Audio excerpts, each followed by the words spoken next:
दुनियार भिन्न भिन्न स्थान में चली युद्ध में जातिसंघर भूमिका उपर प्रश्न उठुछि। जातिसंघ अनेक मोर्चार विफल होउछि और विशेषज्ञ माने एथिरे परिवर्तन पर दीर्घ दिन दाबी करुछन्ति। यार भितर अमेरिका सह समकक्ष होबार इच्छा रखुवा चीन एवं दुनियार नुआ मुखिया होगाकू चाहूछि।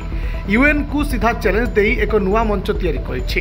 दुनियार अनेक बड़ बड़ देश सह मिसी नुआ वैश्विक मध्यस्थता गोष्ठी तैयारी करिछि। ए संगठन ना अंतरराष्ट्रीय मध्यस्थता संगठन बा इंटरनेशनल ऑर्गेनाइजेशन फॉर मीडिएशन रखा जाइछि। हांगकांग रे स्थापित ए संगठन रो चार्ट रे सर्वप्रथम हस्ताक्षर करिथिबा देश मध्य पाकिस्तान रही।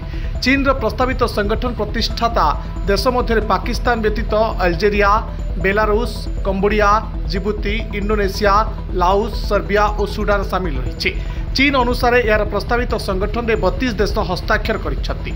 अन्य देश और यूएन समेत अंतरराष्ट्रीय संगठन समर्थन ताकू थिबा चीन दाबी करिछि।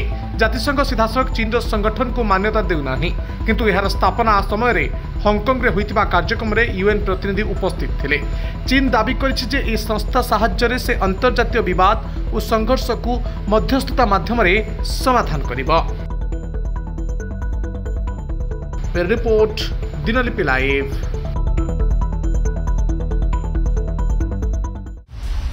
दिनलिपि लाइव को एबे ही लाइक शेयर सब्सक्राइब करंतु।